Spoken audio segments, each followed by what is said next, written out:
यदि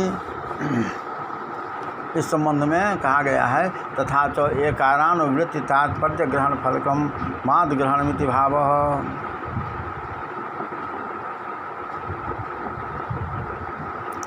तथा अत्यदम चिंत्यम ईदूत सप्तम्यर्थे प्रगृह्यम आदशः एतच्च दिवसनमित्येव कुतो न सूत्रितम एवं पूर्व सूत्रस्थ विदूत ग्रहणम प्रगति सूत्रे माद ग्रहणम च मास्तु एकादेशानुवृत्ति क्लेशोपि नहति।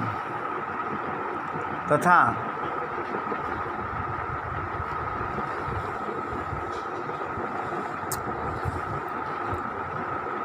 पर चिन्हत अप्रजस्य चेत न्यासेन सिद्धो सामान्य संज्ञा सूत्रकरण सामर्थ्येन प्लुत प्रज्ञा इत्यत्राप्युपस्थित्या तत्सामर्थ्ये नानिसिद्धत्वात् हे मुका सुका इत्यादो व्यवस्थित विभाषाश्रयणात् तयोरण विधानात् वा सूत्र मते भी नानुसिक इत्याशयात् स्पष्टम चेदम भाष्ये।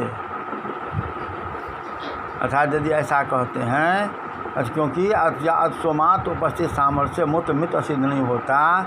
यदि ऐसा कहते हैं कि अप्रगृह्यादशः अर्थात प्रगृह्य संज्ञक से भिन्न जो अदश शब्द उसको अनुनासिक होता है तो हे असुका का साधुत नहीं होगा। तो ऐसा नहीं कह सकते क्यों सूत्रकार के मत में दोष नहीं है, कोई व्यवस्थित विभाग होने से अथवा इन दोनों का अनुविधान है यह भाष्य में स्पष्ट है। क्या स्पष्ट है? अश्वमात यहाँ पर इकार उकार की तरह एकार की भी अनुवृत्ति प्राप्त रहती है। ईदू देताम यहाँ पर समस्त एक पद में एकार को रहने के कारण किंतु मात ग्रहण करने से उसका अवरोध हो जाता है। तथा यहाँ पर यह भी विचारणीय है कि ईदूत सप्तम्यर्थे प्रगृह्यम अदशः एच द्विवचनम इस तरह क्यों नहीं लिखा गया? इस तरह स्वीकार कर लेने पर ईदुद्देद में इत उत अदसोमात में मात ग्रहण तथा एकादेश की अनुवृत्ति का क्लेश नहीं करना पड़ता। तथा क्लेश नहीं करना पड़ता। उसी प्रकार तथा च से छांदसमपीदम संदर्भ शुद्ध्यर्थ मुक्तम वस्तुतः अनुकरणार्थतया लोकार्थमपि संभवत्येव त्वेरायो मेराय इत्यादो त्वे इति मे इति इत्यनुकरणे प्रयोजन लाभात् अस्मै इति अस्मभ्यामित्यर्थः भ्यसः पुंसां सुलुक इति सेह आदेशः शेखे लोपः।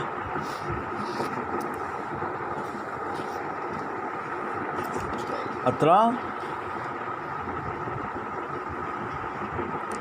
छांदसमिति जे से आदेशस्य छांदसत्वादिति भावः में इत्यनुकरणे इति प्रकृति वदनुकरणमित्यतिदेशेन पदत्वात् पदान्तत्व प्रयुक्तः प्रगृह्यति भावस्तत्र तेनातिदेशेन प्रगृह्यत्वं तु न त्वेराज इत्यादावनुकार्ये फलाभावेन प्रगृह्यत्वा प्रवृत्त्या तदनुकरणे देशे नासिद्ध्यो पदेश प्रवृत्तेरेव वाच्येति भावः।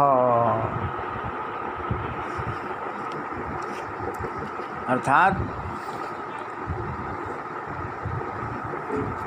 से आदेश से आदेश छांदस रहने पर भी प्रकरण अवश्य यहाँ पर लिखा गया क्योंकि वस्तुतस्तु अनुकरणार्थ लोक में भी आवश्यक है। अतः त्वेरायो मेरायः से त्वे में का अनुकरण करने पर त्वे इति में प्रसंज्ञा होती है तथा में इति यहाँ पर प्रकृतिवत अनुकरणम या अतिदेश होने से पदसंज्ञा हो जाने पर पदांतत्व प्रयुक्त प्रकृति भाव होता है। अर्थात से प्रकृति संज्ञा हो जाने पर प्लुत प्रकृति अतिनित्यम से प्रकृति भाव होगा क्योंकि प्रकृतिवादानुकरणम भवति इस अतिदेश से प्रकृतिवादानुकरणम इस अतिदेश से प्रकृति संज्ञा नहीं होगी। त्वेराय इत्यादि अनुकार्य में अथ परे न होने से, प्रगृह्य संज्ञा का अभाव होने से, अनुकरण में अतिदेश से प्रगृह्य संज्ञा नहीं हो सकती। अतः उपदेश की प्रवृत्ति होगी, अर्थात से इस सूत्र से परिसंज्ञा होगी। तथा च अस्मे का अर्थ होता है अस्मभ्यम, हम लोगों के लिए। अस्मद से परिभ्यस को सुपाम सुलुक सूत्र से आदेश जी का लोप हो जाने पर अस्मे का साधुत्व होता है।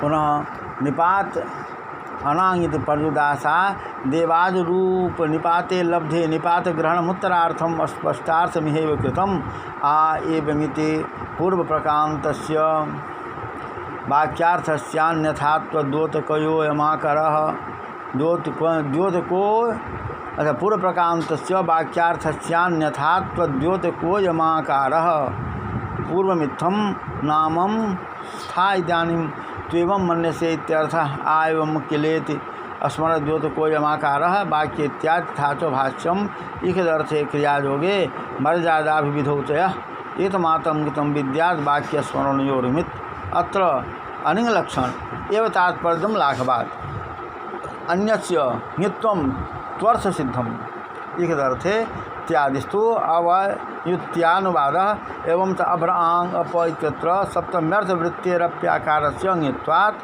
आंगोनुनासिक छन्दसि इति प्रवर्तत इति भावः। शब्दान्तकारः अहिमतत् त्वेत्यर्थः तदाह नामंस्था स्मरणेति विस्मृत स्मरण विखयता द्योतक इत्यर्थः। मर्यादा विविधा वित्यत्र मध्यम पदलोपी समास तत्सहिते विविधा वित्यर्थः। सप्तम अर्थेति तद्वृत्तित्वं च तस्य निरुक्ते स्पष्टम अव्यभावा भावश्च श्रुतौ छान्दसत्वाद् बोध्यः।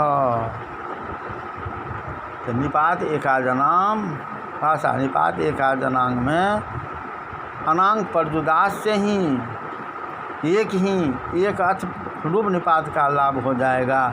निपात ग्रहण उत्तरार्थ है, क्योंकि आंग वर्जित जो एकाज निपात वो परिसंज्ञा हो। इस स्थिति में अनांग पर्युदास से ही एक अर्थ रूप निपात का लाभ हो जाएगा। निपात ग्रहण उत्तरार्थ है।